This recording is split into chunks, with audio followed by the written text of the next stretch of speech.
Bom, pessoal, vamos começar então. Boa tarde a todos. Sejam muito bem-vindos ao nosso webinar sobre o impacto da iluminação no ambiente hospitalar para a geração de conforto e bem-estar dos profissionais de saúde. Me chamo Flávio Fassini, sou consultor em estratégia de negócios e nesse webinar nós vamos discutir então as técnicas de iluminação, os produtos, as luminárias, as tecnologias envolvidas. E vou começar, então, apresentando os painelistas, ok? Começando pela Patrícia de Trápano. Seja bem-vinda, Patrícia. Olá, obrigada, Flávio. Obrigada a todos aí pela presença. É um prazer. Então, a Patrícia, ela é arquiteta de iluminação, professora, mestre e doutora em arquitetura pela UFRJ e também tem especialização no Instituto Superior de Arquitetura e Design em Milão e é sócia da Loggia Arquitetura, onde desenvolve projetos luminotécnicos para diversos hospitais. Seja muito bem-vinda, Patrícia. Obrigada. O nosso outro painelista é o Daniel Baeta. Tudo bom, Daniel? Boa tarde a todos, bem-vindo. Daniel é engenheiro civil, formado pela Universidade de Santa Úrsula, no Rio de Janeiro, e é autor de diversos projetos e fabricação de luminárias especiais para hospitais. E finalmente, o Felipe Gross. Seja bem-vindo, Felipe. Muito obrigado pelo convite, né? Falo aqui de São Paulo, tarde fria aqui. Estou muito animado aqui para falar com vocês. Legal. O Felipe é graduado em negócios pela... Você pode dizer o nome da universidade para a gente, Felipe? Chama Handelsschule Holzheim, na Alemanha. Na Alemanha. Também é pós-graduado pela International Business and Trade, Business School em São Paulo, e é Key Account Manager da Audax Electronics para a Europa e para o Brasil. Muito obrigado aí pela presença de todos vocês. Vou dar algumas instruções para a gente começar. Primeiro, sobre as perguntas que os participantes quiserem enviar. Eles podem enviar pelo botãozinho aí de perguntas, clicando nesse botão e escrevendo o nome do destinatário ao qual a pergunta se destina, né? E, ao final, a gente vai ter um tempo para responder essas perguntas, no final do webinar. Ok? Bom, como vocês devem ter notado, nós temos 3 experts que trabalham de forma integrada, né? A Patrícia idealiza e especifica o projeto de iluminação. A Luma Iluminação faz a engenharia de produto e fabrica a luminária especial de LED, que atenda a essa especificação, e a Audax Electronics fornece toda a tecnologia de componentes de LED. Então, vou começar aqui com a Patrícia. Patrícia, a primeira pergunta, então, qual seria o impacto da iluminação no conforto dos pacientes e equipe de saúde, um ambiente hospitalar que já está atualmente estressado pela pandemia do Covid-19.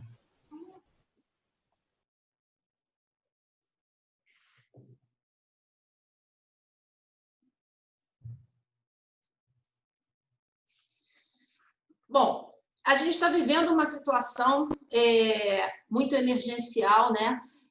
Com os nossos hospitais, principalmente os nossos hospitais públicos, que já são superlotados e já são confusos e cheios de problemas, como a gente está vendo aqui nessas imagens.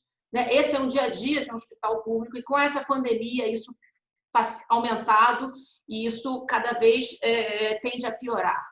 Então, assim, é muito importante a gente pensar nesses espaços hospitalares como um espaço, de fato, em que o paciente se sinta mais acolhido e que ele precisa de ter um contato com o exterior, uma janela. A gente passa por esses hospitais, muitas vezes, com corredores estreitos, fechados, a gente nota falta de iluminação, falta de ventilação, muita gente, muita aglomeração. E os nossos profissionais de saúde que estão fazendo um trabalho brilhante, né? Eles se estressam e eles têm que ter uma válvula de escape para isso, né? Então, são espaços são sofridos, são espaços de alegria e de tristeza. Então, a gente tem que começar a repensar esses espaços, né? Principalmente pós a Covid.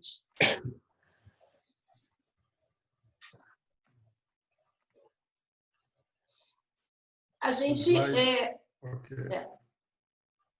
Vamos esperar passar os slides. Então, a gente imagina, né, como seria, né, o que seria o ideal em termos de espaço. Né? Muita coisa a gente já sabe, a gente que trabalha com arquitetura hospitalar, eu, no caso, com a parte luminotécnica dos projetos, né, a gente se preocupa com uma série de considerações que fazem parte do projeto, tá?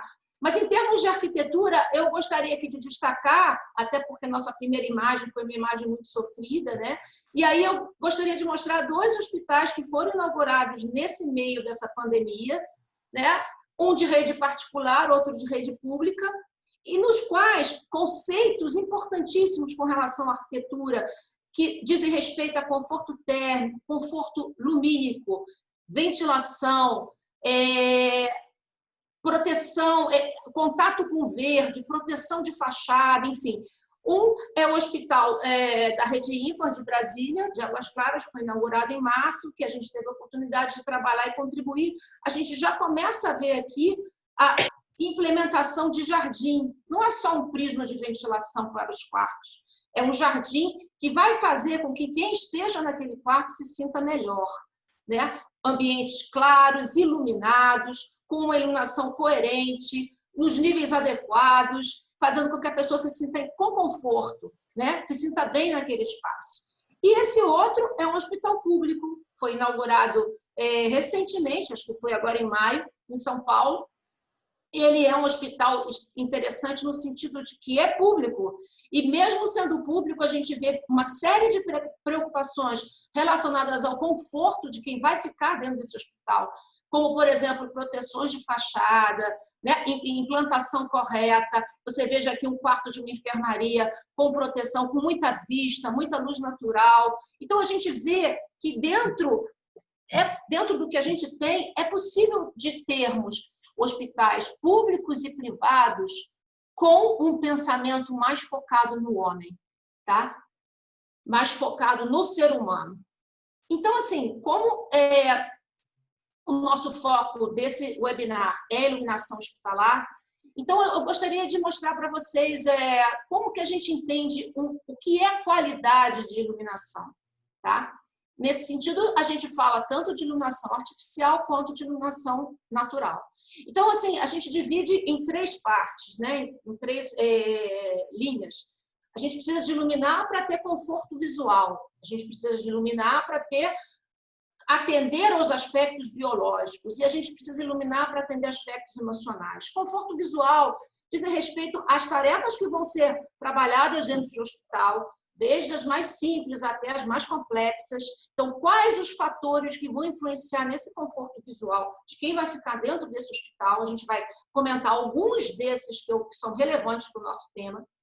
A gente tem que se preocupar com os aspectos biológicos, que são totalmente ligados à interação do ser humano com a luz natural, né? Então, é aquilo que a gente vai falar sobre o ciclo circadiano, a influência dessa luz para a recuperação é mais do que comprovado hoje em dia. As pesquisas mostram como que você ter um paciente no hospital que consiga ter essa troca com a luz natural e, quando não é possível, com a luz artificial, ele tem melhora a depressão, ele estressa menos, ele sai mais rápido do hospital e tem uma série de condições que vão fazer ele ficar melhor.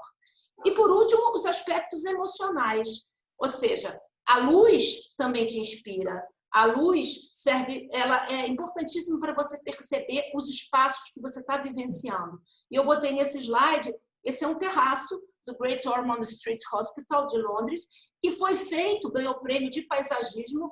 Ele foi feito para justamente médico, acompanhante, seja lá o que for, viesse ficar ao ar livre, vivenciar esse espaço com luz, com planta, enfim, para que ele tivesse um momento de tirar o estresse de cima dele. Então, dentro dessas condições, vamos falar um pouquinho dessas características importantíssimas que dizem respeito ao nosso tema relacionado a conforto visual. Então, assim, a primeira que eu ressalto é temperatura de cor das fontes luminosas, né? Então, a gente sabe que a gente se baseia, quando fala de temperatura de cor, o grau de brancura, né? O grau de branco que essa luz te proporciona. Então, você tem, assim, o amarelo, o nascer do sol, e o pôr do sol, o meio-dia e o pôr do sol. Então, luzes mais brandas, mais amareladas, luzes mais intensas. A gente se referencia com relação a graus Kelvins. Então, a gente vai chamar luzes mais amareladas 2000K, luzes mais brancas 6.000, 6.500K, que seria a luz meio-dia. Tá? Então, isso aqui é uma referência de quem trabalha com iluminação, tá? Saber qual é o grau de brancura da fonte que você vai usar. E isso também acontece com a luz artificial. Então, a gente tem as nossas fontes luminosas, sejam elas quais forem, também vão ter essa aparência de cor mais branca ou menos branca. Tá? Outra condição importante para você ter conforto visual é a reprodução das cores, principalmente assim num hospital e principalmente numa sala cirúrgica, quando a gente vê hoje na norma 8995, ela já nos fala de RC90, né? O que significam essas coisas? Assim, tudo se compara com a luz do sol, né? O sol é a nossa referência. Então, assim, quanto mais real for a cor daquilo que você está vendo, mais próximo da reprodução de 100%. Tá? Com o sol é fácil, né? A gente consegue reproduzir isso fácil. Agora, com as luminárias, né? Com as lâmpadas, as fontes luminosas artificiais, a gente tem que trabalhar com os espectros dessa luz, espectro de cor dessa luz. Então, o que a gente chama de reprodução de cor, IRC, ele se baseia, né, pelo CIE, Comissão Internacional de Iluminação, nessas 15 cores. Na verdade, as 8 mais básicas são essas 8 primeiras, tá? Muitas vezes você vai ver ali IRC maior que 70, maior que 80, ele está testando uma fonte luminosa sobre essas cores aqui de referência padrão CIE. E o que acontece? É uma média.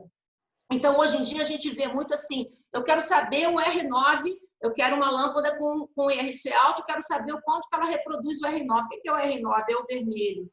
Então, isso por quê? Porque muitas fontes em LED, né? Quem acompanha o LED, a história do LED, percebe que o LED fica muito esverdeado, né? Muitas vezes você perde reprodução de cor. O que está faltando nisso? Está faltando que ele tenha dentro do seu espectro cores que são importantes na visualização dos objetos. Tá? Então, essa é a regra que é vigente hoje, tá? A regra do CIE. Outra questão, outros quatro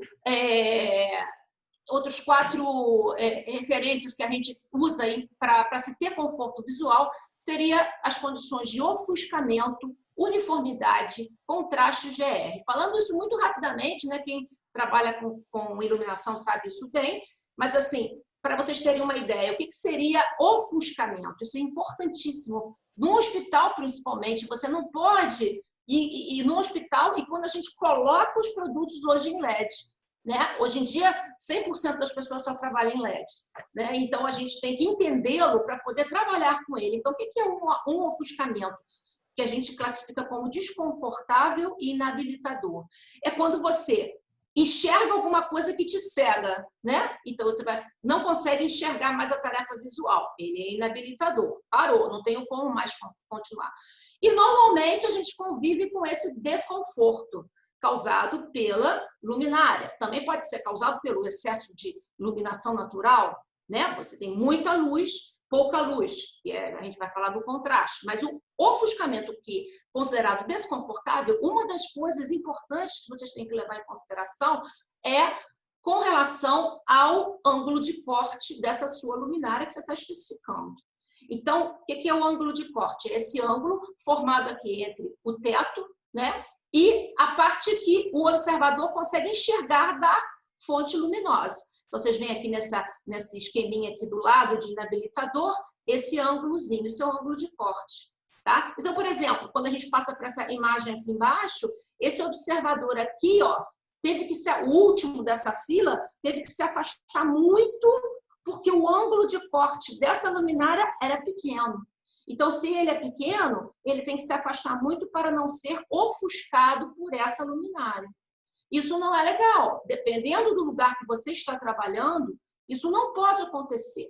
Ok, se você estiver andando num corredor, né? Mesmo assim, a gente tem que ter uma certa preocupação com relação a isso, né? Normalmente, os difusores que são usados nas luminárias, eles têm uma tarefa de diminuir essa quantidade de ofuscamento desconfortável, principalmente quando a gente trabalha com LED. Tá? Então, quando você tem a luminária sem difusor exposta, você tem que dar um jeito de ter um ângulo de corte maior para que a pessoa possa conseguir não ver essa luz batendo direto no olho dele, causando esse desconforto. Tá? Então, basicamente, o ofuscamento é muito importante na escolha das luminárias e ligado a ele, eu já vou comentar aqui o GR primeiro. O que é o GR? O GR está na nossa norma também, 8995, e ela é um método de cálculo que você insere a sua, por exemplo, a AGI faz isso, o Dialux faz isso, são programas de cálculo em que você insere a fotometria dentro do seu software, pode fazer a conta à mão também, tem a fórmula. E você calcula o quanto que as luminárias que você pretende colocar ali vão atingir o olho desse observador dentro dos parâmetros da fórmula e ela vai te dar um número de resultado. Esse número, na prática, a gente trabalha com a seguinte condição. Normalmente, quando você tem um UGR de 19, ele é bom para as tarefas visuais. Tá? Normalmente, as boas luminárias chegam a 19. Tá? As muito boas vão ter lá 13 a 16. 13 são super top, né? Mas, assim, 19 é um excelente UGR. E quando você tem maior grau de ofuscamento, você tem a de 22 a 28. Então, o painel de LED, que muita gente está acostumada a especificar por aí, o GR dele é em torno de 22 a 28. Então, isso é ruim para você botar numa tarefa visual de computador, essa coisa toda. Não é uma coisa mais recomendada, tá? Também temos o contraste. O que é o contraste? É o excesso de brilho. O seu olho enxerga o brilho ou a luminância. Então, se você tem uma área com muita luz e uma área com pouca luz, a gente tem o que a gente chama de contraste. Então, você tem uma grande janela com muita luz e você vira o rosto, tem pouquíssima luz, é um contraste alto, isso é ruim, isso é péssimo, você perde a acuidade visual, você perde uma série de coisas. Então, o que a norma diz? 3:1 é excelente. O seu olho quase não percebe. 40:1 seria, vamos lá, só para vocês terem uma ideia, eu quero botar a iluminação de uma joia, eu jogo toda a minha luz concentrada em cima do anel, e do lado está muito escuro. O que o seu olho enxerga? O anel. Esse é o objetivo da iluminação de tarefa, de joalheria, né? Ter grandes contrastes para ressaltar o produto. Que não é o caso do hospital, né? O hospital tem que trabalhar com contrastes de 3:1, principalmente no centro cirúrgico. Centro cirúrgico, por que a norma me pede uma quantidade de lux alto? Porque o foco da iluminação de cirurgia é muito lux, é muita luz. Então, você não pode ter um entorno muito escuro, porque isso geraria contrastes, daria problemas para o próprio médico para determinados tipos de cirurgia, claro. E, por último, a gente tem a uniformidade, que é o complemento disso, né? A uniformidade tem a ver com o quê? Lux, luz por metro quadrado, quanto que está caindo de luz na sua mesa, o seu plano de trabalho e o seu entorno imediato. Então, essa relação de iluminância mínima sobre a média me dá um valor, que pela norma ficaria em torno de 0,7, tá? Então, você pode trabalhar lá com 300 para 100 lux, né? É um ambiente que vai te dar uma uniformidade razoável, ok?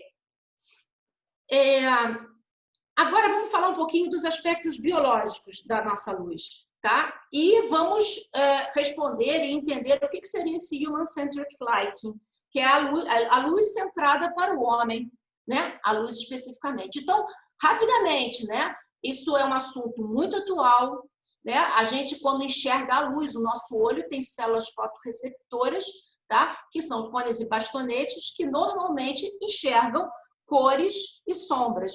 cones e bastonetes. Isso sempre foi assim, e eles se localizam nessa parte inferior aqui da retina. A partir de 2002, essas eram pesquisas que já aconteciam há muito tempo, eles descobriram, né, ou foi colocado, enfim, divulgado o terceiro fotorreceptor, que não é uma célula receptora de luz, ela é aquela que se liga diretamente, né, ao nervo óptico, onde a pessoa entende quando é dia e quando é noite. E eles descobriram também que esse terceiro fotorreceptor, ele é extremamente sensível ao azul, ou seja, ao comprimento de onda do azul, 480 nanômetros. E o que isso tem a ver com o que a gente está falando? Tá? Isso tem a ver com o ciclo circadiano da gente. Então, o que isso quer dizer?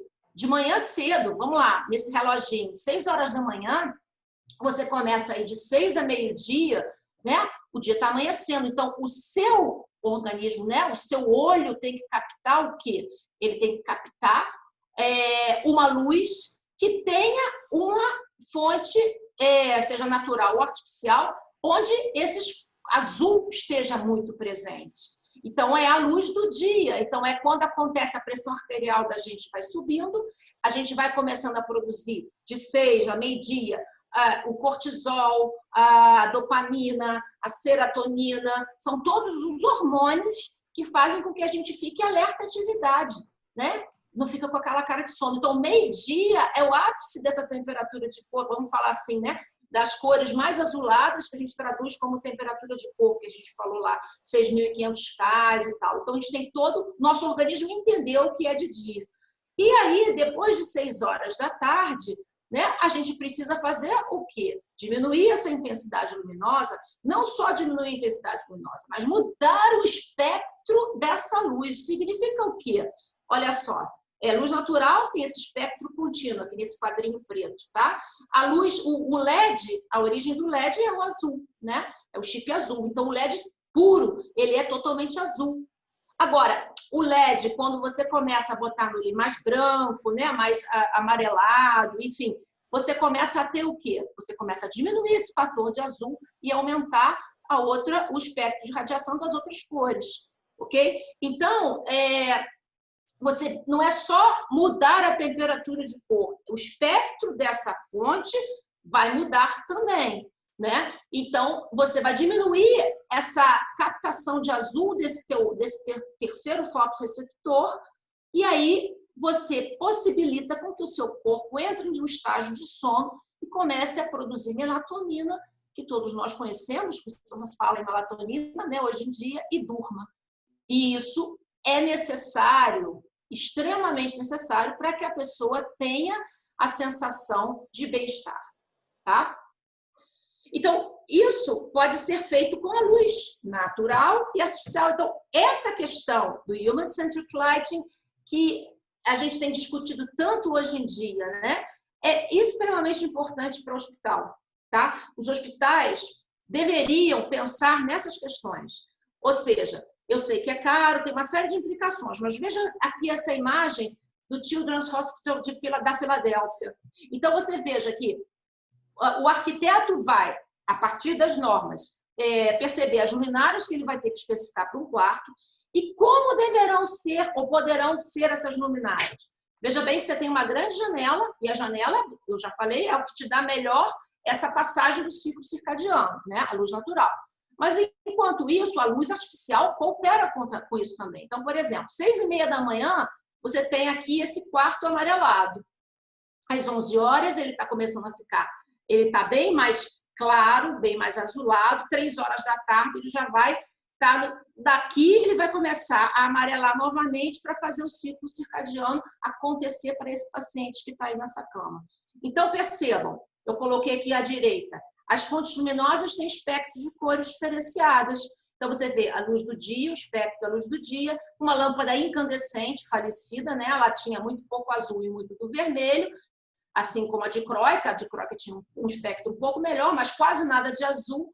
As fluorescentes, elas variavam muito num verde, enfim, num amarelo, um pouco azul. E aqui os nossos LEDs, o LED branco, né? O Cool White LED, que tem o pico do azul, que é o normal do LED, e a gente tem o Warm White LED, que é quando você manipula. Então, esse LED faz com que ele produza o espectro, diminuindo o azul e fazendo com que ele tenha mais o vermelho, o verde, né? O amarelo, fazendo com que a pessoa aí possa trabalhar um tipo de iluminação com automação, ou seja, a luz que atende ao ciclo circadiano é uma luz que deverá ser, né, para que isso funcione bem, com automação, ou seja, então ela vai começar com um 6000K, tem um pico agora, vamos ver esses quadradinhos aqui embaixo, um grande pico de azul, e depois, ao longo do tempo, essa fonte luminosa vai mudando, você percebe que o azul vai diminuindo e o espectro das outras cores vai aparecendo.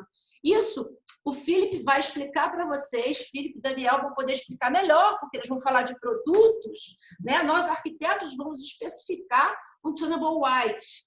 Mas o que seria um tunable white? Então, isso, para que se dê esse ciclo circadiano, isso vai ser melhor explicado lá na frente pelo Felipe e pelo Daniel. Patrícia, pelo que você explicou até agora, né, ficou muito evidente que para cada tipo de ambiente no hospital, né, porque no hospital você tem restaurante, tem sala cirúrgica, tem sala de estar, tem quarto, tem um monte de ambientes, né? Mas deve haver uma diferença, né, em termos de iluminação. Você pode explicar para a gente, por exemplo, qual é a diferença de uma iluminação entre uma sala cirúrgica e um quarto, por exemplo, do paciente? Claro, assim, o hospital é muito grande, né? A gente pode mudar o slide, né? A gente vai ter, assim, para poder explicar esse processo, principalmente dos conceitos fundamentais que a gente falou, nós vamos pegar esses dois exemplos, de quarto e UTI cirúrgico, tá? Que eu acho que vai mostrar bem para a gente o que eu falei até agora. Então, assim, só para os que estão assistindo, né? E que é importantíssimo quem for trabalhar com hospital e com iluminação hospitalar, que não deixe de ver essas normas e resoluções de referência. Então, uma, eu já falei várias vezes, 8995, que é a nossa norma que está me dando, né? Ela está em revisão lá fora, mas aqui ainda o que vale é 2013, que me dá justamente essa quantidade de luz para os espaços e as características dessa luz. A NHO11 é uma norma de higiene ocupacional, ela é de 2018, mas a base dela toda é a 8995. A RP 2916 é americana, do IES, da Sociedade de Engenharia de Iluminação americana, e ela é excelente para você entender, né, luz para hospitais e healthcare facilities. Então, ela te dá complemento, embora as nossas duas normas sejam as duas primeiras, mas ela me dá complementos e informações, principalmente a de 2016, já fala do ciclo circadiano e do Human Centric Light, da importância disso para o hospital e para o bem-estar do paciente, tá? Indispensável leitura. O nosso RDC da Anvisa, que é de 2002, que está em revisão, né? Que é o nosso regulamento técnico para planejamento de hospitais, e aí te dá uma série de diretrizes, e o FGI Guidelines for Design and Construction of Hospitals, que é o quê? É um livro-chave para você pegar todas essas referências. Ou seja, o próprio RP 2916 leu o FGI Guidelines. Então, é extremamente importante que vocês tenham essa leitura em dia para trabalhar com iluminação hospitalar. E aí, vamos falar agora um pouquinho do que seria o quarto, tá? Antes, eu coloquei aqui, eu ressaltei o que a norma 8995 me diz. Então, eu vou falar de quarto, enfermaria, etc. A norma vai me dizer assim, iluminação geral, iluminação de leitura, exame simples, exame e tratamento e iluminação noturna. E ela te dá os valores de luz, lux, que você tem que ter. Então, você vai ter aqui assim, luz geral, sem lux. Então, luz geral sem lux, você pode trabalhar com pontinhos, né? Luz pontual, uma luz, né? Uma arandela, que vai dar um complemento na luz. Então, você tem aí para dar a ambiência do espaço, tá? Você tem a luz noturna, que normalmente é o quê? O balizadorzinho. Você sempre, né? Como regra, você sempre vai colocar um balizador extremamente importante no quarto hospitalar, ter um balizador de luz para quando o paciente que estiver melhor possa se levantar da cama e ir ao banheiro sem precisar acender todas as luzes, porque se ele faz isso, ele quebra o ciclo da melatonina dele de noite. Então, de noite, ele tem que ter baixa intensidade, nada como aqueles que podem sair da cama, né? Nada como um balizadorzinho, bem suave, para que ele possa ir, enfim, usar o banheiro, seja lá o que for. Tenho aí a luz de leitura, a luz de exame simples e a luz de exame e tratamento. Então, o que a gente fez? Aqui é uma foto do Hospital de Águas Claras, que eu trabalhei, e nesse espaço, a luz de leito foi fornecida pela Luma, e aí o Daniel vai explicar sobre essa luminária, eu só vou dizer para vocês qual foi o conceito. Nesse hospital, a gente não conseguiu, por questões de orçamento, pensar em algo muito além para se implantar um sistema de automação que você pudesse ter no quarto aquilo que eu expliquei no slide anterior, né? Os princípios do Human-Centric Lighting, para que o paciente tivesse o melhor conforto. Então, essa luminária aqui foi produzida pela Luma, ela é em 3 sessões, tá? Sendo que uma é indireta, 2 diretas, e que eu botei, então, uma sessão, 3.000K, 2 sessões, 4.000K, porque a praxe do hospital é trabalhar sempre com essa luz, 4.000K. Mas o que eu pensei? Né? O paciente precisa de ter 1.000 lux se o médico chegar lá para fazer um exame complexo. Então, acendendo ela toda, eu chego a esses 1.000 lux. Mas eu não preciso ficar com esses 1.000 lux. Então, lembra, se ele quiser só ter uma leitura, só essas luzinhas de cabeceira seriam poucas. Então, ele vai acender a primeira sessão, que é a de 3.000K, que vai chegar aos 300 lux para ele fazer uma leitura no leito. E se ele tiver que fazer um exame simples, 300 lux, tirar uma pressão, alguma coisa assim, ele tem uma segunda sessão. E se precisar fazer todo o atendimento mais sério, 3 sessões. Então, assim, nesse hospital, o que eu consegui, não pudemos fazer automação, eu consegui trabalhar com essa questão de pelo menos mudar a temperatura de cor de uma das sessões dessa luminária.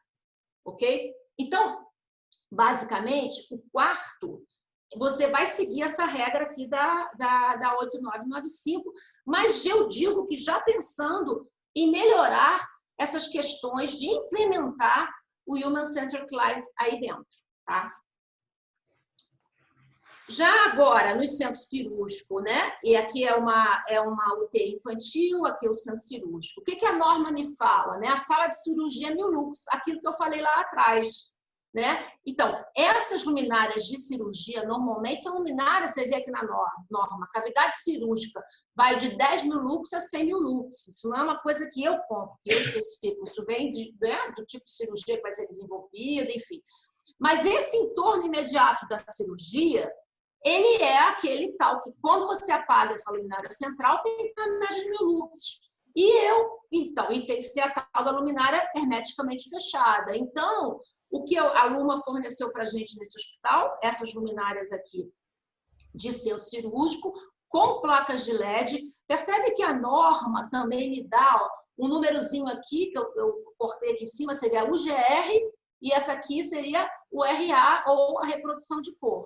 Então, percebe que para a sala cirúrgica ele pede IRC de 90.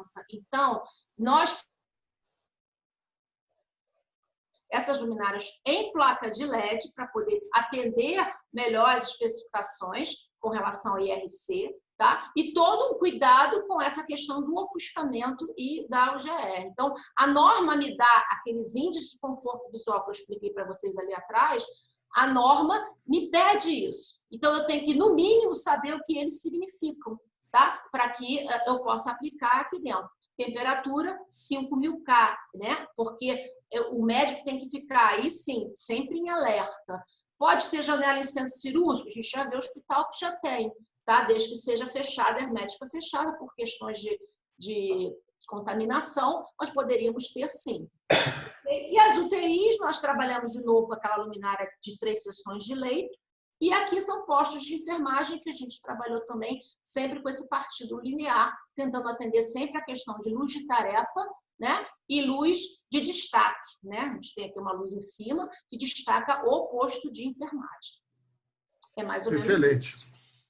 Patrícia, excelente explicação. Muito obrigado. Pelo que eu entendi também, para a nossa audiência, toda a especificação que você projetou, né, no projeto luminotécnico de cada ambiente, foi necessário transformar isso num projeto de engenharia de uma luminária, né? Então, eu vou pedir o Daniel Baeta. O Daniel já fabricou na Luma mais de 1.300.000 luminárias especiais, é um especialista. Vamos tentar explicar um pouco mais esse exemplo em cima do que você colocou. Daniel, por favor. Então tá, pessoal, vamos lá então. Então, na verdade, como a Patrícia falou, essa luminária do quarto, nós fazemos customizada essa luminária. No caso, nós fizemos com 3 sessões, são 3 sessões como a Patrícia falou. Na verdade, eu tenho uma sessão de leitura, uma sessão de exame e um ambiente. Na figura lá em cima, a gente coloca 1, 2 e 3, e aí são as sessões definidas. Reparem que a luz é sempre rebatida, ok, por um refletor. Então, a luz é toda indireta, ok? Então, obedecendo o nível de luminância do ambiente. No caso, nós estamos colocando, além a temperatura de cor, 1, por exemplo, é uma tonalidade mais quente, 3000 K, que é uma leitura. Repare que é uma luz que é focada na parte superior da cama, né? E arrebate um pouco na parede e proporciona um conforto para a pessoa. Repare que não há um ofuscamento, é toda uma luz rebatida, ok? No item 2 e o item 3, o item 2 e o item 3 pode ser confundido com o próprio ambiente ou exame. Na verdade, você pode ter um ambiente somente com a luminária 3, ou menos ambiente, ou se quiser a 2 para a questão de exame, o 300 lux, que a Patrícia falou. Então, a gente pode focar isso e pode ligar as 3.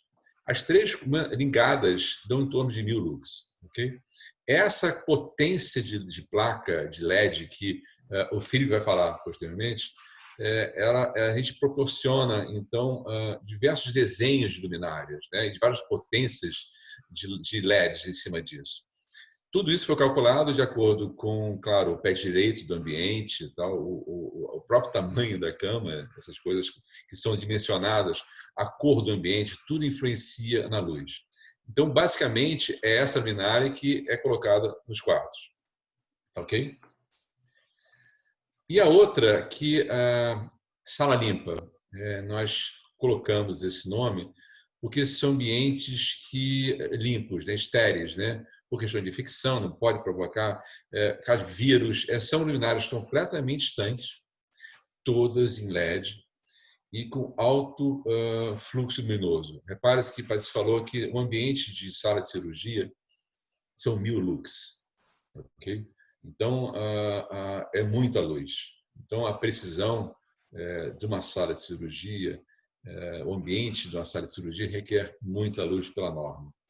Então, a gente dá exemplos, né, de blocos cirúrgicos, unidade de isolamento, a sala de imunizados. A gente tem vários ambientes no hospital que nós temos que usar essas luminárias. Okay? É basicamente isso que a gente faz. Claro que retirando todo do fechamento, porque eu tenho potências de LED lá dentro muito altos, e nós fazemos essa jogada de tirar esse fechamento através de difusores especiais. Okay? Essa é a luminária tipo sala limpa que nós produzimos na Luma. Okay? Perfeito, Daniel. Eu devo ter escutado você falar na palavra LED pelo menos umas 10 vezes, né? E aí eu vou precisar um pouquinho da ajuda do Philip, né? Porque é um especialista nessa tecnologia, né? Porque pode existir no mercado a impressão de que LED é LED, né? LED vem da China, é tudo igual. E eu queria que o Philip explicasse para a nossa audiência como é que você avalia a qualidade de um LED, quais são as diferenças dessa tecnologia. Ok, Philip? Ótimo. Então, hoje eu vou falar um pouco sobre essa polêmica, né? Se todos os LEDs são iguais ou não.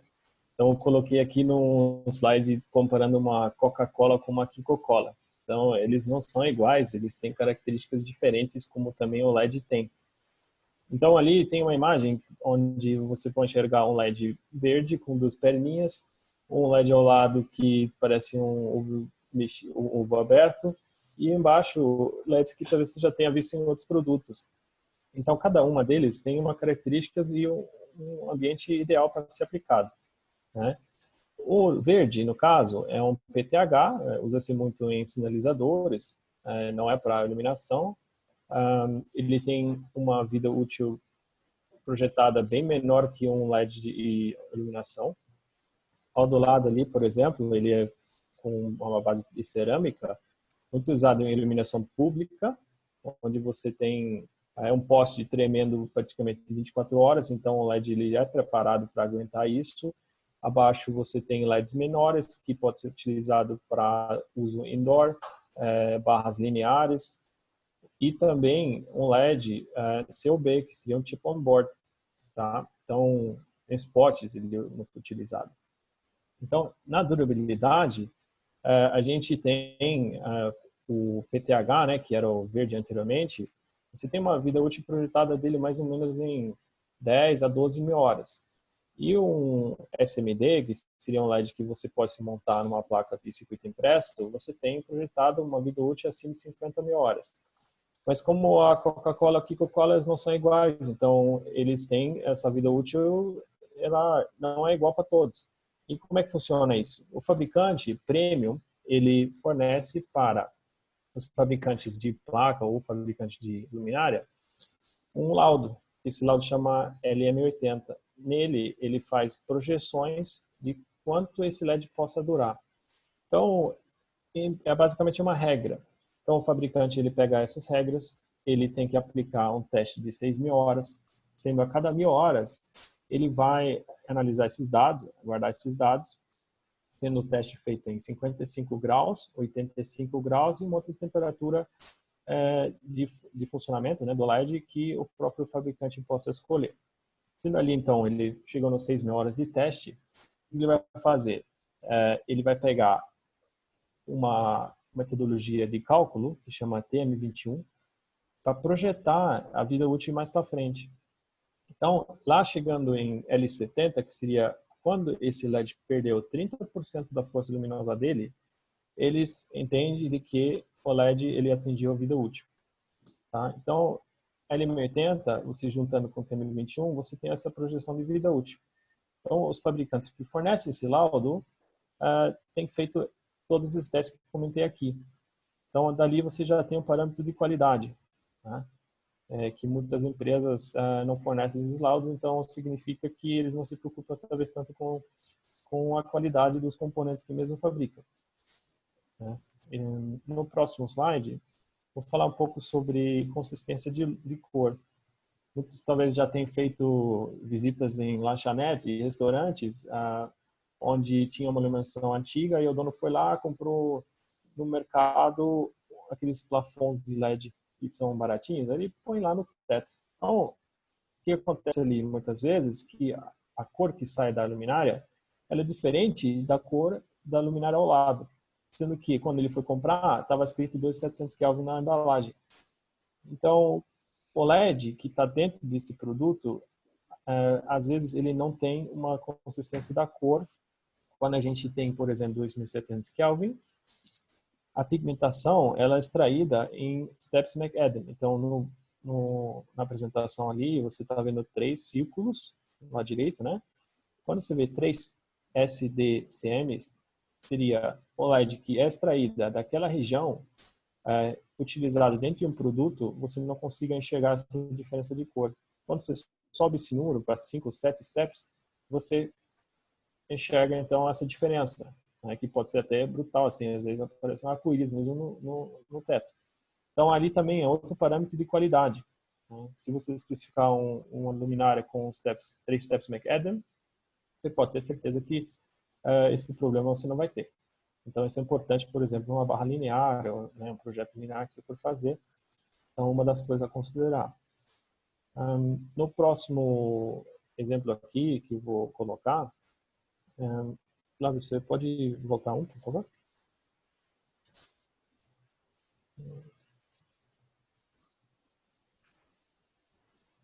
Mais um para frente. Ah, tá, isso. Bom, ali eu vou falar um pouco sobre as placas. Por favor, Flávio. Não, as placas. Isso. As placas, como é que funciona? Então, eu já sei, eu tenho um LED de qualidade, que pode ser diferente de um outro, consistente de cor. Agora eu preciso colocar isso dentro de um circuito. O circuito, dependendo do material que for usar, do componente que for usar, ele pode ser de alumínio. Alumínio seria metal core, que é o PCB. Ele pode ser fibra de vidro. Ele pode ser uma fita de LED, que é malhável, então ela é de poliamida ou poliéster. Então eu tenho esses 3 componentes da placa, que fazem parte também da luminária. Tudo que tem dentro de uma luminária LED, então é o LED, depois vem a PCB, que seria a placa, nesses 3 termos aqui que eu disse, que são os materiais.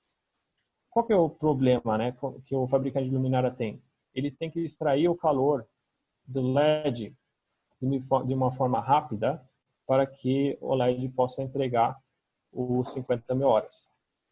Então, quando a gente tem uma fita com LED, às vezes isso é mais difícil, porque como ele é malhável, se depende muito de cola, às vezes pode ter ali uma interferência de 1, 2 milímetros e impactar o produto como um todo.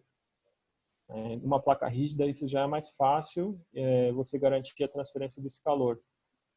Então, a gente tem ali placas montadas com única cor, que seria, vamos supor, 2700 Kelvin, 4000 Kelvin, 5000 Kelvin, numa barra só, numa peça redonda. A gente tem peças com RGB, que significa que você possa trocar as cores. Então, o LED ele faz isso, né, montado uma placa com vários canais.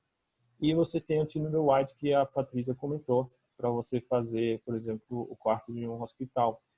Seria, você tem 2 canais, 2 tipos de LEDs cores, e você vai sintonizar isso. Então, suponhando que você começa lá às 6 horas da manhã, a cor, ela deveria ser, então, 2000, 2700 Kelvin. Então, você vai sintonizar que a cor que se montou na placa também 5000 Kelvin, você não está utilizando. Conforme vai passando o tempo, indo para meio-dia, você aumenta o fluxo dos 5000 Kelvin, diminuindo de 2700. Então, você faz isso na eletrônica. Então, quando falam tunable white, é mais ou menos isso que tem dentro da luminária. Tá? No próximo exemplo, vou comentar um pouco sobre a eficiência. Então, a eficiência da tecnologia, ela tem um escopo um pouco diferente das fontes luminosas que a gente tinha antes. Então, antes a gente tinha uma lâmpada, variados tipos, tubulares, né? Então, com elas, você poderia atingir um fluxo luminoso ali de eficiência de 100 lumens por watt, 110. Com o avanço com LED, hoje você atinge isso com 200 ou acima de 200 lumens por watt. Então, significa que a energia que você está pagando para aquela iluminação, antigamente você tinha que pagar o dobro. Então, utilizando bem desse recurso, você consegue fazer projetos diferenciados, que antes você não tinha como fazer, porque a lâmpada ela é um componente fixo. Então, com a placa LED, você consiga fazer luminárias diferenciadas, mais achatadas, e ainda extrair mais luz daquilo. Então, isso é uma parte importante de considerar quando trabalha com LEDs, é a eficiência dela. Então, para ilustrar isso um pouco melhor, eu coloquei aqui um produto que nós temos na Audax. É um produto que, no caso aqui, pode ser usado para projetores ou iluminação pública mesmo.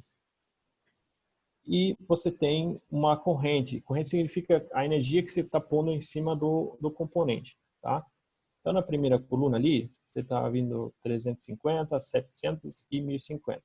Nota que o produto é o mesmo. A única coisa que vamos fazer aqui colocar uma vez 350 mA, ou seja, 350 potência de luz, tá? Em cima dos LEDs, que vai entregar, quando são 12 LEDs nesse caso, um fluxo luminoso de 2.804 lumens.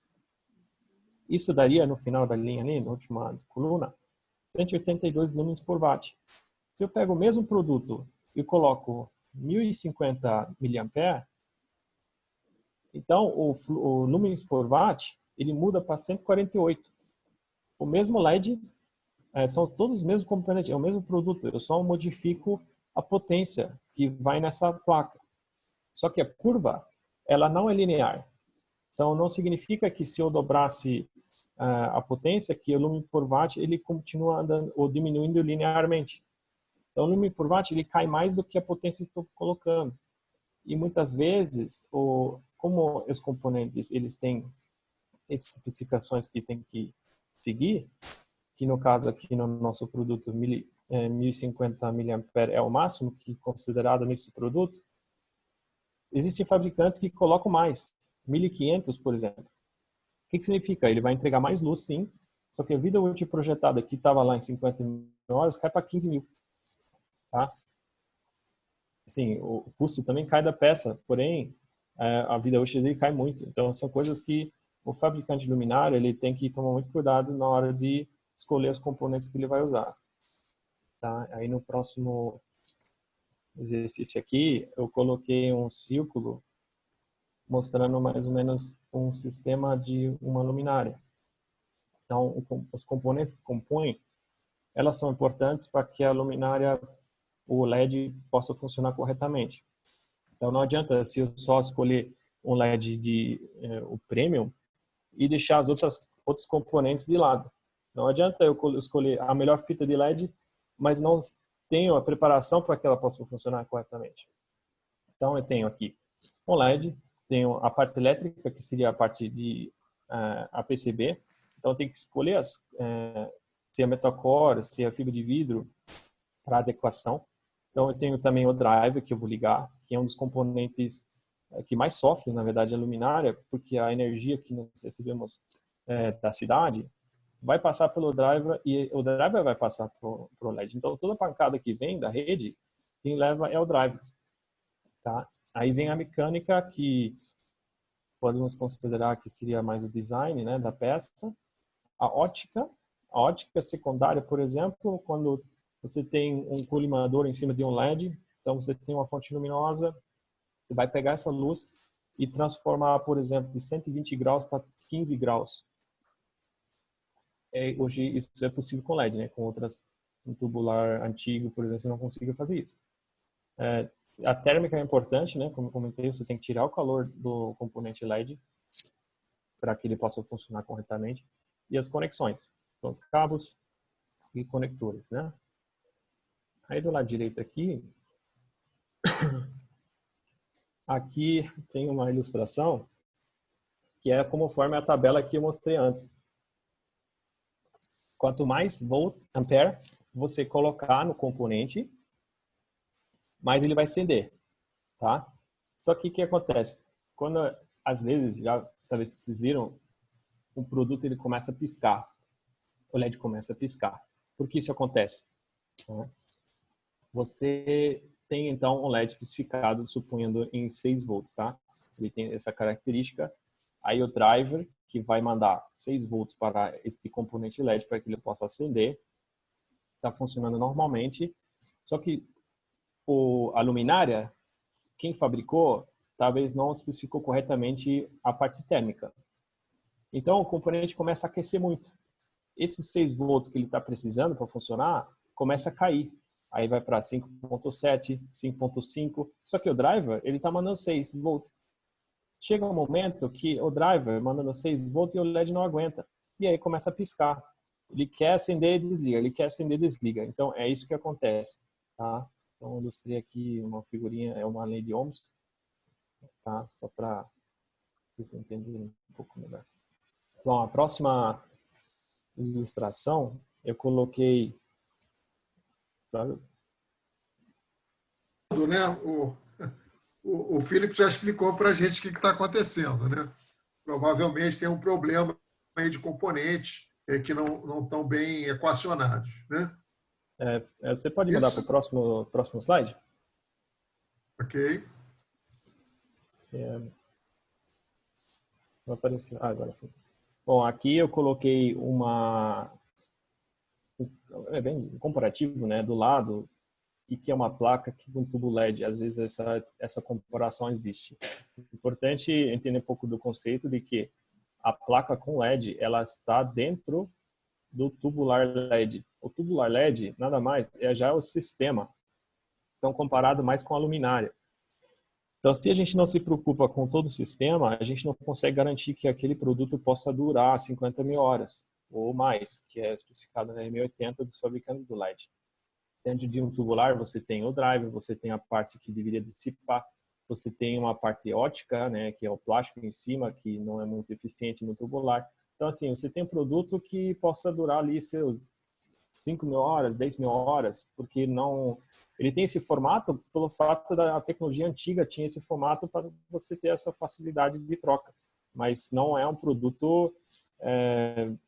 ele não é eficiente, né? Porque ele não foi projetado para ser em LED. Ele tem essas conexões, só isso que ele tem. Tá? Enquanto a placa com LED, ela sim, ela é projetada para a luminária. Para aquela luminária que tem o design adequado, ele tem maior eficiência por conta do LED. Então, a especificação da consistência da cor, ela é garantida. Então, toda a engenharia em cima da luminária, ela é feita para o funcionamento dessa placa. Enquanto no tubular, a engenharia foi feita para apenas você trocar a lâmpada antiga. Então, não pensando nos componentes. Por isso, eu sei que os custos, às vezes, dizem que compensa mais, só que se pôr no ponto de lápis, não compensa, porque ele não entrega aquilo que deveria entregar. Tá? Então, eu coloquei aqui, entre parênteses, assim, esse comparativo, que às vezes parece que a lâmpada ela é um componente da luminária, porém, neste caso de LED, ela já é o corpo, então ela já é toda a construção, pode mais ser comparado com um sistema, né? Que é uma luminária também. É isso. Felipe, excelente explicação aí para a nossa audiência sobre o funcionamento do LED, né? Assim, ficou bem claro que o LED sozinho, sem um projeto de engenharia de uma luminária que atenda, vamos dizer assim, às especificações do próprio projeto luminotécnico, ele não vai funcionar, a luminária não vai funcionar adequadamente. E hoje os hospitais, eles têm uma preocupação obsessiva com redução de despesa, porque assim, depois da pandemia, né, muitos hospitais que faziam cirurgias eletivas tiveram uma queda brutal na receita, né? Então, essa preocupação com eficiência energética, né, com redução de despesa de energia elétrica, com redução de custo de manutenção para trocar luminária, tudo isso força, então, que se busque produtos de qualidade, né, e que entreguem a especificação para o qual foram projetados. E aí eu pedi a ajuda do Daniel para desenvolver um pouco esse tema dos projetos de engenharia, das luminárias e da qualidade, né? Se ele puder até dar dicas para os arquitetos que estão nos assistindo, né? Como é que especifica uma luminária com qualidade, o que se deve prestar atenção.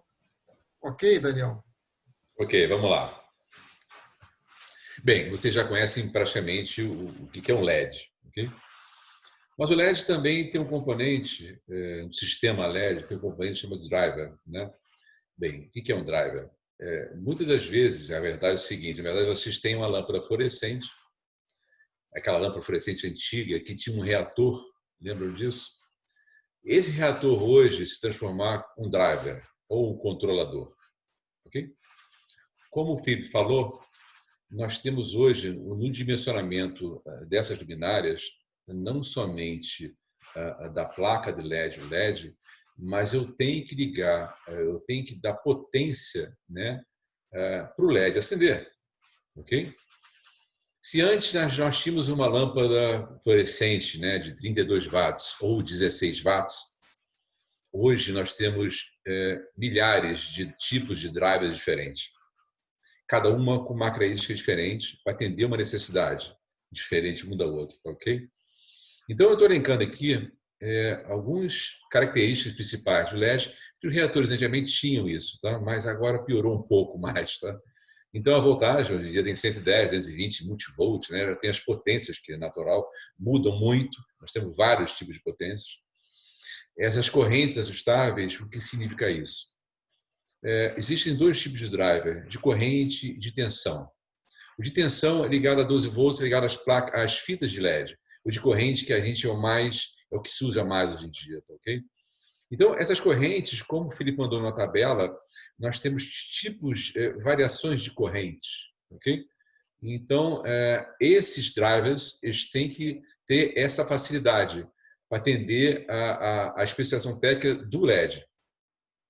Todos eles, a grande maioria hoje, tem que ser alto fator de potência. por questões de nós aproveitarmos o máximo de energia em que a concessionária nos entrega. Ok? Então, por efeito até do Inmetro, a gente estava alto fator de potência acima de 0,92. Isso são os itens que você encontra na especificação do LED ou no próprio corpo do LED. Existem LEDs hoje de baixíssima, esses drivers existem drivers hoje em dia com 0,5, 0,4. Então, na verdade, resumindo, se você tem um driver com 20 watts, na verdade, ele está consumindo muito mais que isso, ok? Que é uma energia jogada fora.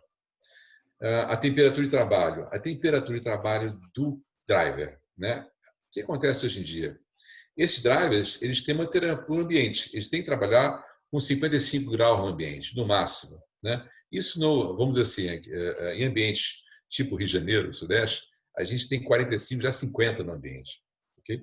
Então, temos que dar muito cuidado nessas temperaturas. E a outra temperatura é a temperatura do invólucro, do corpo do driver. É um TC.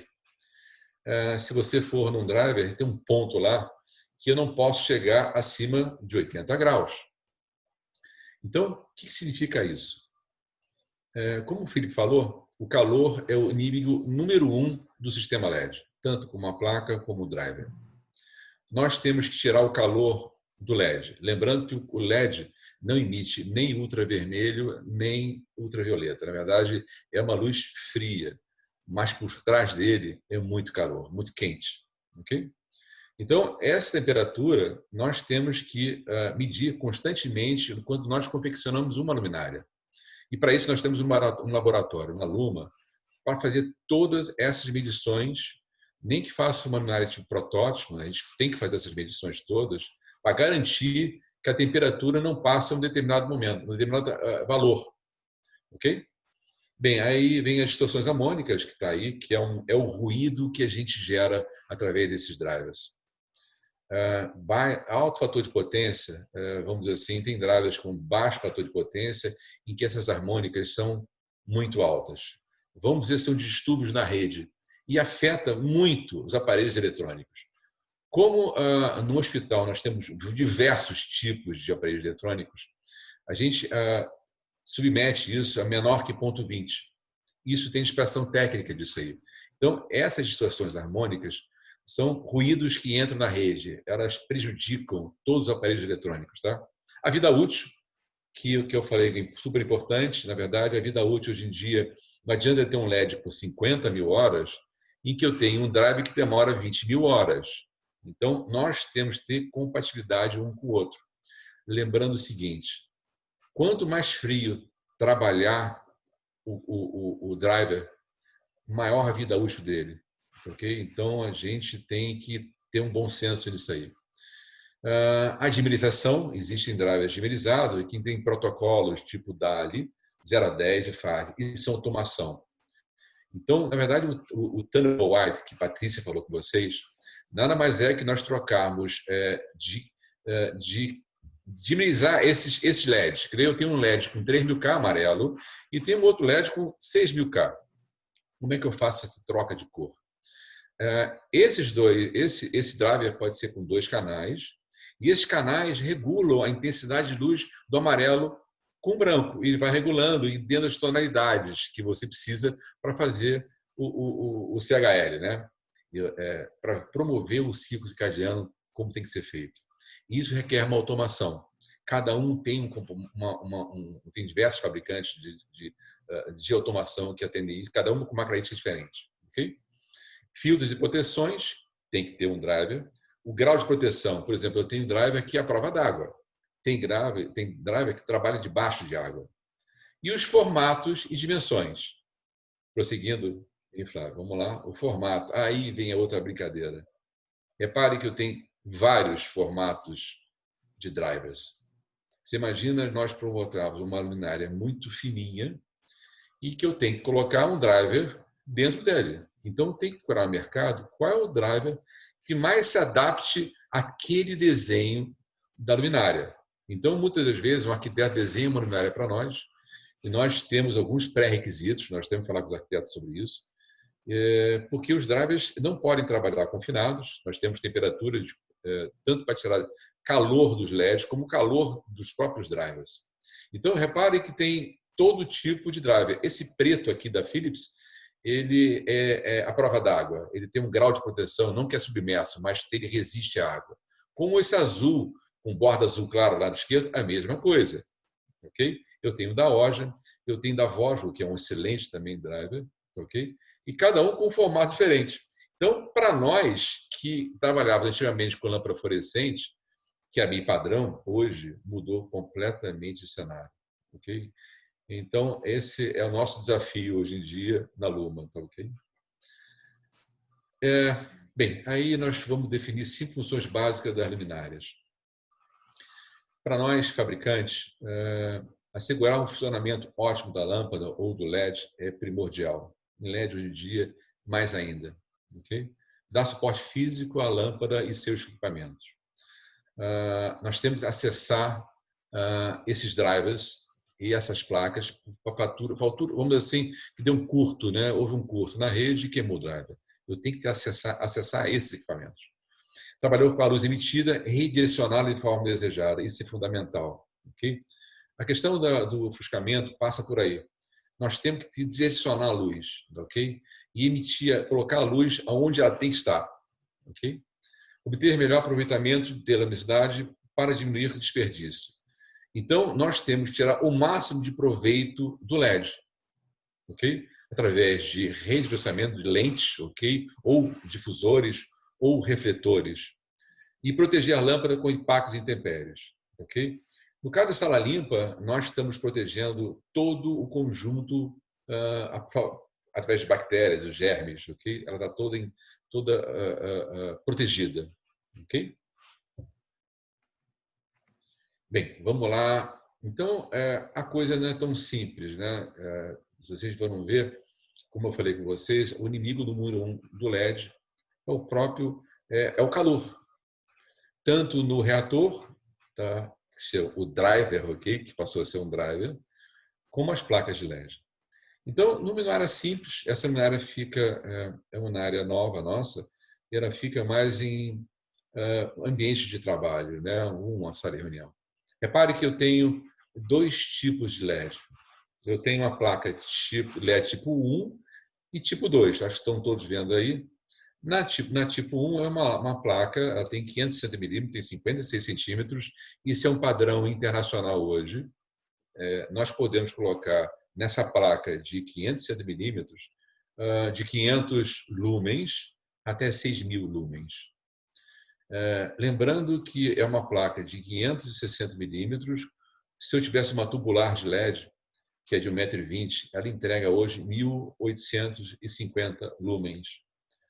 Na verdade, numa placa dessa de 560 milímetros, eu posso entregar 6.000 lumens, com 50.000 horas. Claro que a potência é muito alta, mais calor e mais dissipação eu vou ter.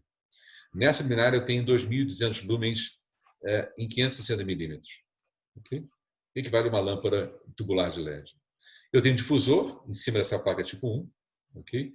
Para transformar uma luz mais difusa. Okay? Vamos dizer que eu tenha 4.000 K nessa placa.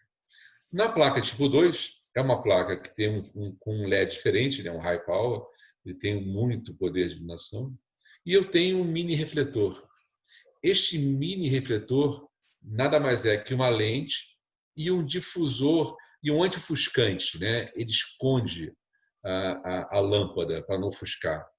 Então, na verdade, eu tenho uma lente aí, deve ter em torno de uns 20 graus de luz, e eu tenho um anti-ofuscante nele.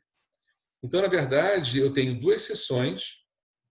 Eu posso, do exemplo, eu posso colocar somente a placa 2 ligada e desligar a tipo 1. Por exemplo, que eu tenho uma projeção, né? Uma televisão, alguma apresentação, eu posso fazer isso. Como eu posso dimerizar isso tudo? Então, eu tenho 2 seções. Lembrando que é o seguinte, em cima da tipo 2, eu tenho uma espécie de dissipador. Okay? Eu tenho uma placa de alumínio que está acoplada à placa, e esta placa de alumínio ela está jogando para a carcaça da luminária. Na verdade, a carcaça da luminária, que é puro alumínio, ela está servindo como dissipador da luminária. Da mesma forma que a tipo 1 faz o mesmo procedimento. Okay? Não vai queimar a mão, não vai queimar. Essa luminária deve chegar a uns 20 graus, eu olho lá. Mas fica um pouquinho quente porque é a forma de dissipar calor. Okay? Basicamente, essa luminária, no desenho aqui, lado esquerdo, você vê ela fechada. Então, eu tenho 2 circuitos. Ela pode ser dimerizada, eu posso ter temperaturas de cor diferente no tipo 1 e no tipo 2, sem problema nenhum. Vamos a outra luminária. Essa é um spot. Esse é um spot foi desenvolvido especialmente para um cliente. E nós colocamos isso em linha, vamos dizer assim, que é interessante essa luminária. Essa luminária foi projetada para estar a 6 metros de altura. Ela tem 6.800 lumens. Facho de 15 graus. É um canhão de luz, tá? E, na verdade, ela tem, um corpo. Vamos começar o desenho lá de baixo. Tem um corpo. Eu tenho um antipuscante. Nós desenhamos essa peça. Nós temos um refletor. Esse refletor ele foi desenhado de tal forma de ter entre 15 e 10 graus. E eu tenho um LED Cobe, que é um LED tipo uma gema de ovo, tá ok? E uma peça que segura isso aqui, esse próprio COB. E o dissipador, repare o tamanho do dissipador. O dissipador é bem grande, ele tem quase 8 centímetros de diâmetro por 10 de altura. Esse dissipador chega a 60 graus hoje em dia, tá ok? Ele ligado. Claro que eu falei com você, no laboratório, nós temos que medir toda essa parafernália técnica, desde o COB até o dissipador. E lembrando, em cima eu tenho um driver, não esqueça do driver. Esse driver foi projetado, ele foi dimensionado para atender a essa demanda desse LED. E lembrando, ele está dentro de um invólucro, de um corpo, que eu tenho que dissipar calor também dele. Okay? Então, esta peça é toda em alumínio. Repare que em cima do desenho, que tem os ganchos, eu tenho uma plaquinha. Essa plaquinha é toda perfurada para tentar tirar o calor desse LED aí dentro. Quer dizer, é a chaminé da luminária. Ok? Basicamente, essa luminária é uma nossa de linha. Okay? E tem a outra, a última, que é interessante, é muito interessante isso. Ela é mais simples, é o mesmo procedimento. Eu tenho as placas de LED, na verdade são 2 placas. Essa luminária tem 1,15 m, mais ou menos. E repare que tem uma lente embaixo dela. Então, na verdade, nós temos que direcionar a luz, e ao direcionar a luz, nós estamos otimizando toda a luminária, tá ok? E economizando energia. Então, como é que funciona essa lente? Essas lentes têm diversos tipos de lentes. Eu dei um exemplo, lado esquerdo vocês vão ver ali, o facho otimizado através de lentes especiais. Dou um exemplo. Imagine que nós temos um supermercado ou um depósito em que essa luminária fica a uma determinada altura, vamos dizer que seja 5 metros de altura, e o que você está vendo ali é a vista frontal dessas prateleiras. Okay? E eu tenho que iluminar exatamente no corredor e as prateleiras. Eu não tenho que iluminar em cima das prateleiras. De uma forma mais otimizada possível, mais focada possível. Como é que funciona isso? Na vista superior, vocês vão ver como é que ela funciona. Na verdade, eu tenho 15 graus de facho no lado maior dela, mas no outro lado eu tenho 60 graus. Então, é um facho ovalado. E eu tenho, então, em vez de você colocar, se tivesse um facho de 10 graus em todas as direções, eu teria que ter um número maior de luminárias, já que de um lado deles é muito curto. Então, nesse tipo de coisa, eu estou reduzindo o consumo de energia, porque vou ter menos luminárias, e otimizando a luz ao máximo. Okay? Isso é um exemplo de uma lente, mas nós temos vários tipos de lentes no mercado hoje em dia, que atende a diversos tipos de requisitos. Então, basicamente, é isso que acontece hoje num desenho da luminária. Repare que a complexidade mudou radicalmente. Okay? Então, a gente tem temperatura, eu tenho lente, eu tenho refletor, eu tenho dissipador, eu tenho driver e tenho o próprio LED. Isso tudo é um conjunto, se torna uma luminária. E aí nós desenhamos vários tipos dessa luminária. Vários tipos de modelos de luminárias, ok? Deu para entender? Perfeito. É essa, tá? Excelente, Daniel. Acho que tem muita engenharia aí por trás, muita medição, né? Até que você falou que tem um laboratório que faz toda a medição térmica do conjunto da obra, né? Que é realmente um conjunto da obra, né? A Patrícia tem que especificar, tem as normas, tem que ter os componentes ali, muito bem feito. A gente está chegando ao final aqui, temos mais uma rodada aqui sobre as tendências. Antes da gente ir para as perguntas, a gente recebeu algumas perguntas aqui, vão ser respondidas pelos painelistas, mas para a gente esgotar só esse webinar, porque o tema é inesgotável, né? Eu ia perguntar à Patrícia quais são as tendências de iluminação, né, para os hospitais, de uma forma mais ampla, no pós-pandemia. Ok, Patrícia? Ok. Patrícia? Vamos lá. Pode passar os slides. Isso. Mais um. Passar mais um, né? Mais um? Isso. Esse aí. Então, só para vocês terem uma ideia, quer dizer, eu sou uma pessoa, um profissional, né, de arquitetura e trabalho com conforto ambiental há muitos anos e tenho uma especificidade de iluminação, de arquitetura de iluminação. Mas, assim, se a gente for falar num conceito macro de arquitetura, tendências, o que deveria acontecer daqui para frente, né? Na verdade, deveria continuar acontecendo uma coisa que a gente já teve. Os hospitais perderam aí ao longo do tempo e eu acredito, principalmente depois dessa questão da pandemia e edificações hospitalares de um modo geral, né, a gente vê que a gente tem bons exemplos de hospitais que eram os hospitais feitos pelo Lelé, onde se privilegiava todos esses conceitos que eu boto aqui em bolinhas, essas bolinhas aqui, saiu dessa certificação. Essa certificação WELL é uma certificação que nasceu em 2014, né? Ela começou, nós estamos em 2020, ela está na sua segunda versão. É quase como se fosse um beabá, né? Para quem nunca abriu essa certificação é extremamente importante, porque ela trata de questões do ar, da água, da luz, que é o nosso tema, do movimento, não é só água, luz, movimento, é o bem-estar da pessoa que vai estar nesse ambiente, materiais, som, né, e conforto térmico. Então, assim, a gente tinha uma arquitetura do Lelé, que o Lelé fazia muito hospital, em que se privilegiava isso tudo, com tecnologia, etc.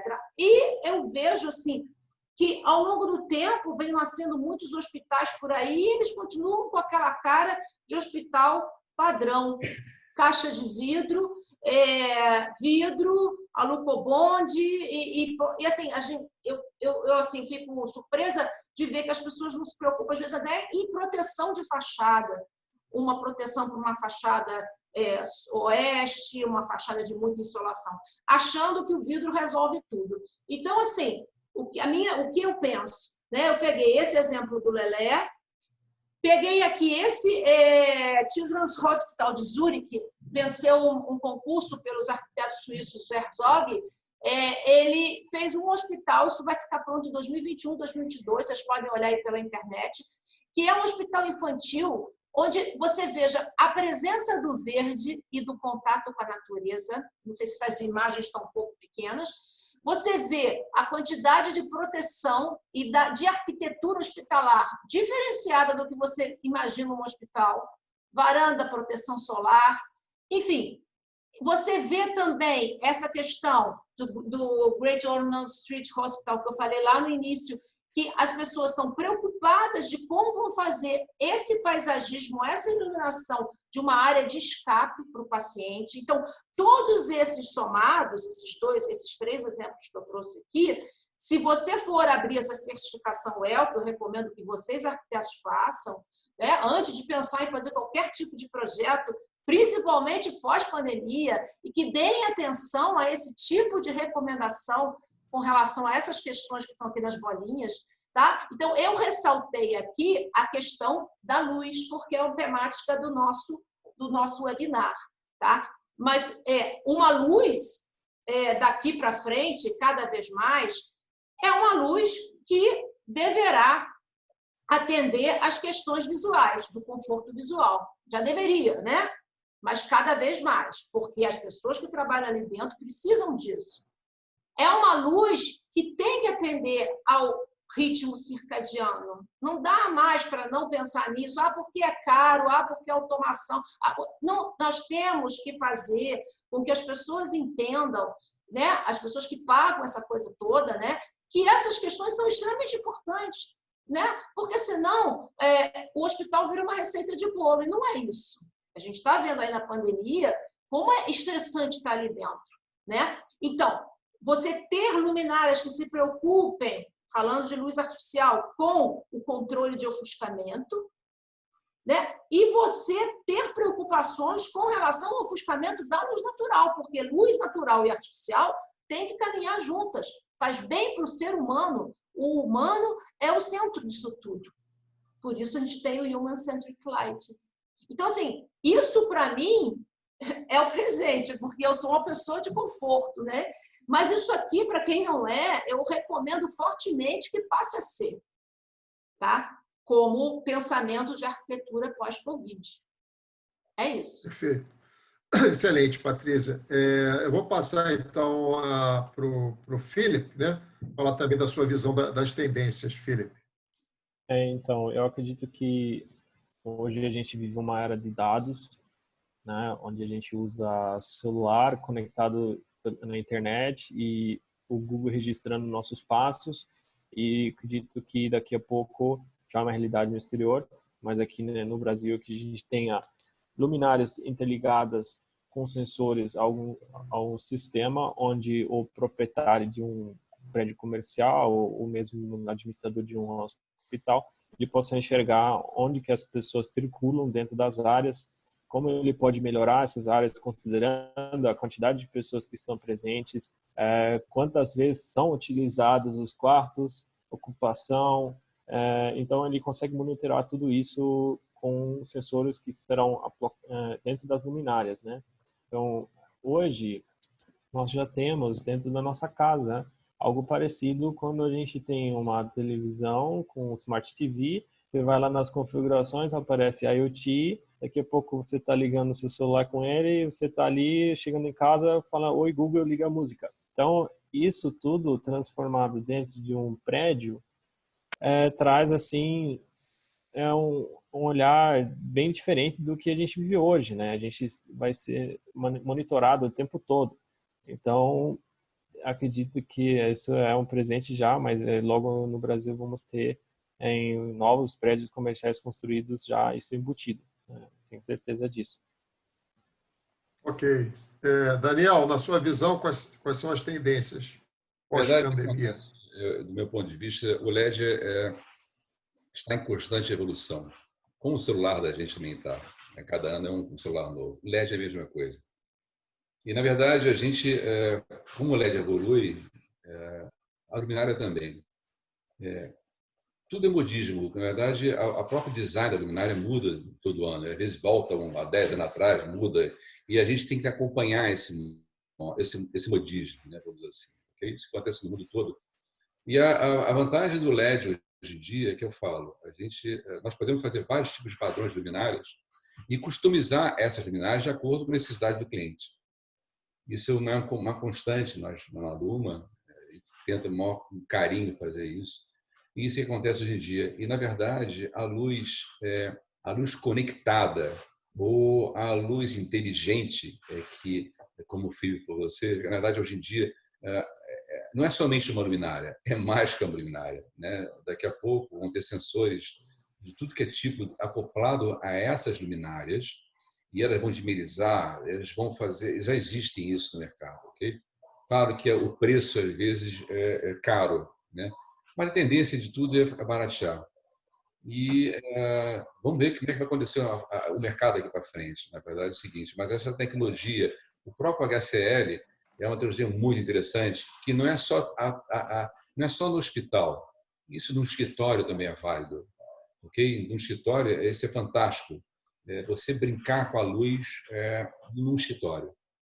de uma forma, vamos dizer assim, um conforto. É tudo questão do conforto que Patrícia falou. Então, eu acho que a evolução é essa. E o LED ainda tem muito tempo de vida. Segundo os padrões que nós temos pesquisado, até 2040, o LED ainda vai ter muita coisa ainda para oferecer, em termos de eficiência energética, ok? Então, um LED que, de 5 anos atrás, que eu estou dizendo que era 100 lúmenes por watt, hoje nós estamos 200 lúmenes por watt. Então, nós tomamos muito cuidado quando comprar um LED, eu quero um LED 10 watts. Sim, e quantidade de luz? Então, os lúmenes é importante para nós. Então, essa eficiência que nós temos que ficar sempre focados, né? Redução de energia, eficiência energética. É esse nosso ponto de vista, em termos de futuro que vai acontecer, né?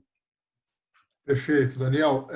Antes da gente passar para as perguntas, então, eu gostaria só de avisar aqui a nossa audiência, já que a gente tem participantes do Brasil todo, que a Luma está expandindo as parcerias em outros estados e selecionando representantes comerciais. Quem tiver interesse, pode enviar o e-mail aí do Daniel, ok? Bom, agora vamos para as perguntas.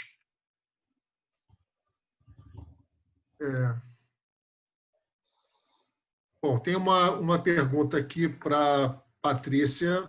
Patrícia, vemos de uma maneira geral a utilização com frequência de painéis. São essas luminárias chinesas de baixo preço. Passei outro dia em frente a uma loja e havia mais de 100 dessas no teto e me chamou a atenção, a loja está escura. O que acontece nesse caso? Eu acho que isso já foi mais ou menos explicado pelo Filipe, mas se quiser acrescentar alguma coisa, Patrícia. Talvez o Filipe pode até ressaltar depois algumas questões. Né? O meu ponto de vista, né? As pessoas compram baratinho, né? Aquilo que né? Custa metade do preço, não pode ter a mesma qualidade da nossa especificação. Então, assim, a gente que especifica, e eu tenho um cuidado de pôr no meu caderno, e eu estava até conversando com o Daniel, o que falta mais no meu caderno para ele ser mais preciso? Essas questões que ele explicou para a gente com relação a driver, né? Ao fluxo luminoso que a luminária de fato entrega. Então, se eu ponho no meu caderno uma luminária que vai iluminar, enfim, como você falou, era enfim, o espaço que você viu com esse bando de painéisinhos, esses painéis são perigosíssimos. Porque um bom painel tem a sua ótica. Não é o cara colar uma fita de LED dentro de um painel, botar um difusor na frente e vender por R$50 e dizer que vai ser a mesma coisa do que você especificou. Tá? Então, assim, as pessoas têm que entender o que está escrito na nossa especificação e parar com essa coisa de dizer que o nosso projeto encarece. Sabe, o Filipe falou muito bem e ele vai agora ressaltar, esclarecer para a dúvida, por que o LED pisca, ele explicou.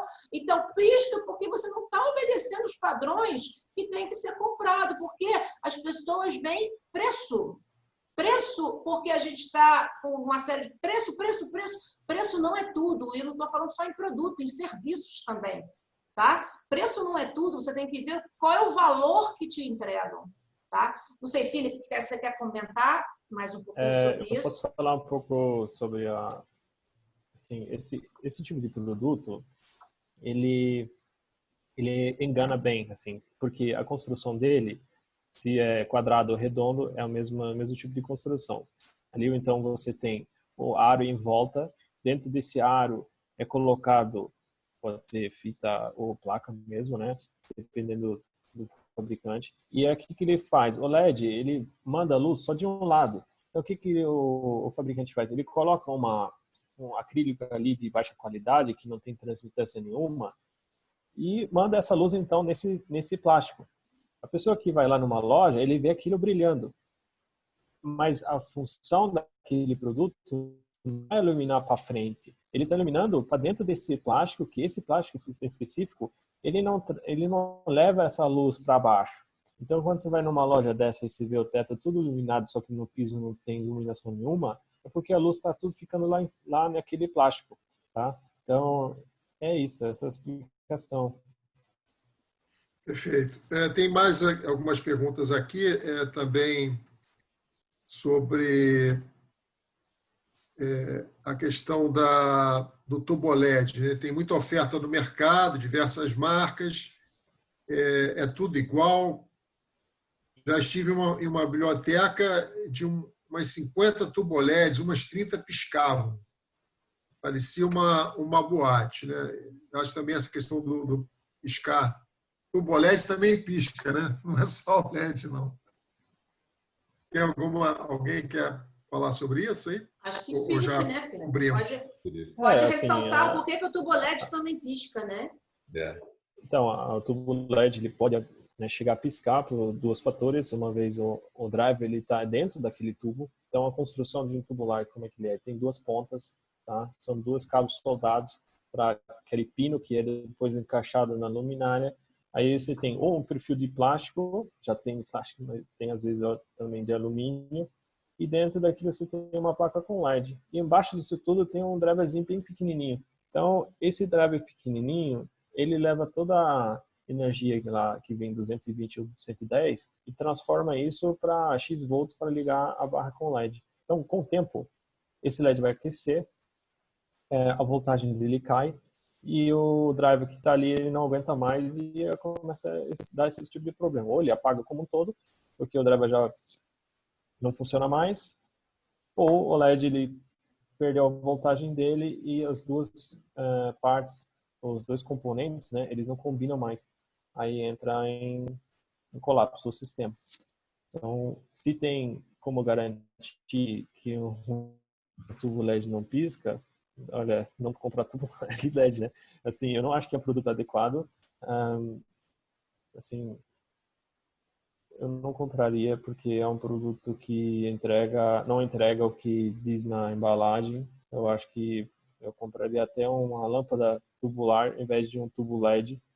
Assim, não tem nenhum tipo de qualidade naquilo lá. É até perigoso às vezes. Então, enfim. Essa aqui eu vou mandar para o Daniel, porque é também sobre tubo LED, mas aqui se trata mais do pessoal da manutenção do hospital, que teria resistência em usar luminárias com placas de LED, pois preferem lâmpadas tubulares. É uma experiência de uma pessoa. Pois eles entendem que assim podem trocar em caso de problemas. Mas sinto que não fica tão bom como as placas em termos de claridade do ambiente. Como é que convence essa turma aí da manutenção, né? A usar as luminárias com placa sem ficar com medo de ficar, de repente, prisioneiro do fabricante da luminária, esse tipo de coisa. Né? Na verdade, acontece isso. Nós fizemos um estudar agora que ele é todo em placa de LED. Existem lâmpadas deles, mas é assim, 10% em lâmpada, nem isso. Então, eu penso o seguinte, um hospital, eles praticamente 24 horas no ar. Tem lugares em que a lâmpada não é desligada, é ligada 24 horas. Corredores, salas, cirúrgicas. Então, é uma demanda muito grande na vida útil dessas lâmpadas. Hoje em dia, essas lâmpadas, as lâmpadas certificadas, seja de metro, parcel, seja o que for, eles são em 25 mil horas, mas muitas das vezes não chegam por questões de próprio circuito de energia elétrica nossa não é de qualidade. Né? Então, nessas placas que a gente tem, nos drivers e nas placas, a gente tem, além do alto fator de potência, nós temos os 50 mil horas. Okay? Essas 50 mil horas, claro que podem queimar, como qualquer circuito eletrônico, okay?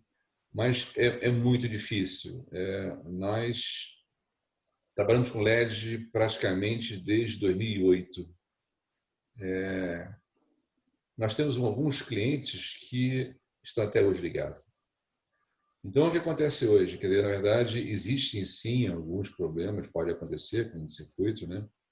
Mas o que a gente faz é que, geralmente, a gente pode deixar algum driver, vamos dizer assim, específico para eles trocarem, ok? Mas a taxa de falha é muito baixa, tá? Pela qualidade desses drivers hoje em dia, né? Claro que existem drivers de baixa qualidade, mas nós tentamos sempre achar os melhores do mercado. E os preços são razoáveis, não são preços caros. Em termos de eficiência, é que eu falo com vocês. Uma lâmpada de tubular de LED, hoje em dia, uma de 18 watts tem 100 lúmenes por watt. 100 lúmenes por watt. Eu tenho 24 horas essa ligada. Imagine que eu tenha LEDs em 170 lúmenes por watt. É uma economia brutal de energia. É muito grande a economia de energia, né? E a tendência é aumentar essa eficiência. Então, cada vez mais eu tenho LEDs muito eficientes, né? Isso aqui é crescendo cada vez mais, ok? A vida útil é 50 mil horas. Eu quiser, eu posso colocar uma lâmpada dessa, como o Felipe falou, eu posso colocar um LED em 60 mil horas. É só baixar o fluxo luminoso dela e ela vai durar muito tempo.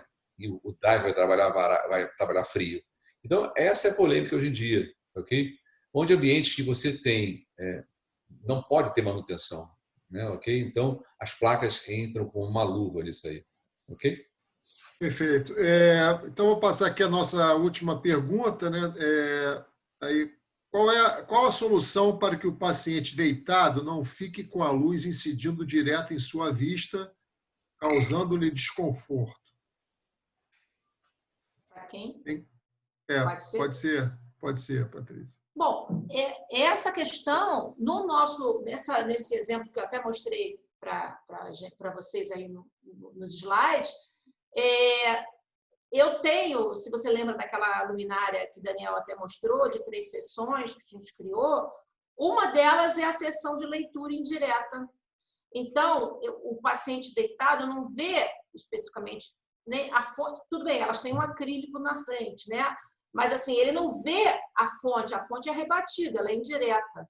E quando o médico vai fazer exame em que ele precisa de new lux, aí não tem jeito. A luz tem que ser sobre o paciente dando new lux. Então, mas no dia a dia, o médico vai entrar para fazer um exame, eventualmente, uma vez por dia, se for. Porque lembra que lá na norma está escrito que você tem exames simples e exames mais complexos? Você, com essas luminárias, com mixtidão, você veja que aqui eu usei, nem eram ainda circadianos, vamos chamar assim circadianos, né? Eram simplesmente controle por sessão. Então, você poderia acender só uma mais a de leitura dando 300 lux, mas aí está incomodando o paciente, se apaga aquela, deixa só indireta para que ele tenha conforto.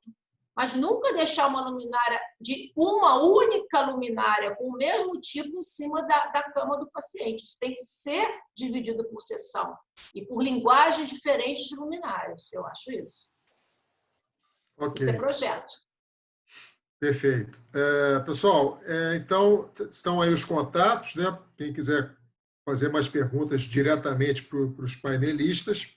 Nós estamos chegando ao fim aqui do evento.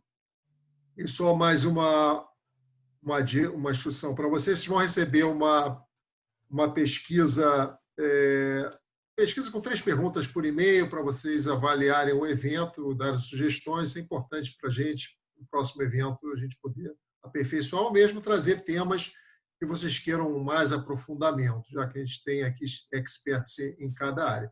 Queria finalmente agradecer aos nossos patrocinadores do webinar, a Lodge Arquitetura, Iluminação e Sustentabilidade, a Luma, Iluminação, Fábrica e Projetos, e a Audax Electronics. Tá bom? Muito boa noite, muito obrigado. Obrigada, e até o próximo. Obrigado. Obrigada. Tchau, gente. Obrigada.